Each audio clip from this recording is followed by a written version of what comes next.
but Roger Hargreaves.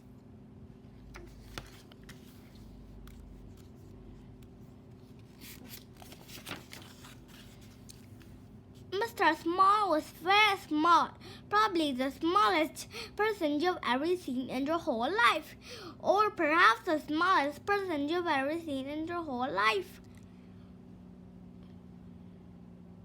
Because he was so small, you probably wouldn't see him anyway. Mr. Small was about as big as a pin, which isn't very big at all. So perhaps we should say that Mr. Small was as small as a pin. Mr. Small lived in a small house underneath a daisy at the bottom of Mr. Robinson's garden. It was a very nice house, although very tiny, and it suited Mr. Small very well indeed. He liked living there. Now this story is all about the time Mr. Small decided to get a job. The trouble was, what sort of job could Mr. Small do? After all, there aren't that many small jobs. Mr. Small had thought about it for a long time, but hadn't had any ideas, not one. He was thinking about it now, while he was having lunch. He was having half a pea, one crumb, and a drop of lemonade. Mr. Small thought and thought while he was eating his big lunch, but it was no use. Thinking just made him thirsty, so he had another drop of lemonade. I know, he thought to himself. After lunch, I'll go and see Mr. Robinson and ask his advice. So after lunch, he left his house and walked to Mr. Robinson's house at the top of the garden. It was quite a long walk for somebody as small as Mr. Small, and halfway there he stopped for a rest. He sat on a pebble feeling quite out of breath. A worm crawled by and stopped. Good afternoon, Mr. Small, said the worm. Good afternoon, Walter, said Mr. Small to the worm, whom he knew quite well. Out for a walk, are you? Asked Walter. Going to see Mr. Robinson, replied Mr. Small. Oh, said Walter. About a job, added Mr. Small. Oh, said Walter the worm again and crawled off. Walter was a worm of very few words.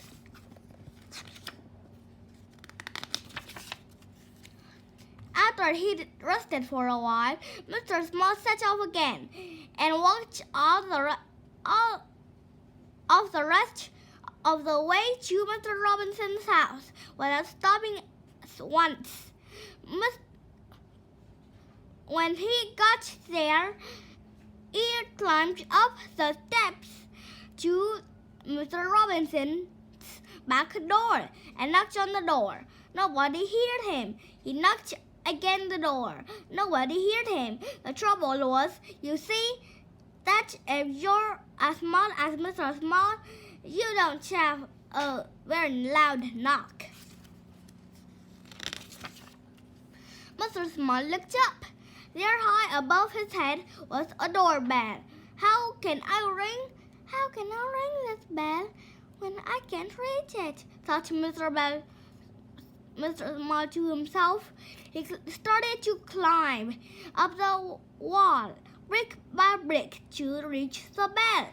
He had climbed up 4 bricks when he made the mistake of looking down. Oh dear, he said, and fell. Bang! Ouch! Said Mr. Small, rubbing his head. Just then, Mr. Small heard footsteps. It was a postman.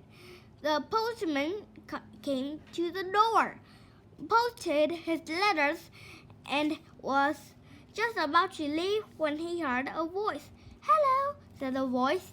The postman looked down. "Hello," he said to Mr. "Hello," he said to Mr. Small. "Who are you?" "I'm Mr. Small," said Mr. Small. "Will you ring the bell for me?" "Of course I will," replied the postman in answer to Mr. Small's question. And reaching out, he pressed the bell with his finger. "Thank you," said Mr. Small. "My pleasure," said the postman, and off he went. Mr. Small heard footsteps coming to the door. The door opened. Mr. Robinson opened the door and looked out. "That's funny," he said. "I'm sure I heard somebody ring the bell." He was about to shut the door when he heard a little voice. "Hello," said the voice. "Hello, Mr. Robinson." Mr. Robinson looked down and down. "Hello," he said. "What are you doing here?" "I've come to ask your advice," said Mr. Small to Mr. Robinson. "Well," said Mr. Robinson, "you'd better come in and have a talk." Mr. Small followed Mr. Robinson into the house and perched on the armchair of Mr. Robinson's favorite chair. He told him how he couldn't think of a job that he could do. Mr. Robinson sipped a cup of tea and listened. "So you see," Mr. Small explained, "how difficult it is." "Yes, I can see that," said Mr. Robinson, "but leave it to me." Mr. Robinson knew a lot of people. Mr. Robinson knew somebody who worked in a restaurant and arranged for Mr. Small to work there, putting mustard into mustard pot. But Mr. Small kept falling to the pots and getting covered in mustard, so he left that job. Mr. Robinson knew somebody who worked in a sweet shop and arranged for Mr. Small to work there, serving sweets. But Mr. Small kept falling into the sweet jars, so he left that job. Mr. Robinson knew somebody who worked in a place where they made matches and arranged for Mr. Small to work there, packing matches up into boxes. But Mr. Small kept getting shot in the boxes with the matches, so he left that job. Mr. Robinson knew somebody who worked on a farm and arranged for Mr. Small to work there, sorting out the brown eggs from the white eggs. But Mr. Small kept getting trapped by the eggs, so he left that job. "What are we going to do with you?" Mr. Robinson asked Mr. Small one evening. "Don't know," said Mr. Small in a small voice. "I've got one more idea," said Mr. Robinson. "I know somebody who writes children's books. Perhaps you could work with him."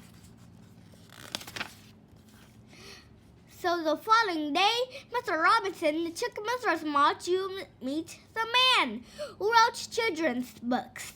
"Can I work for you, Mr. Small?" asked the man. "Yes, you can," replied the man.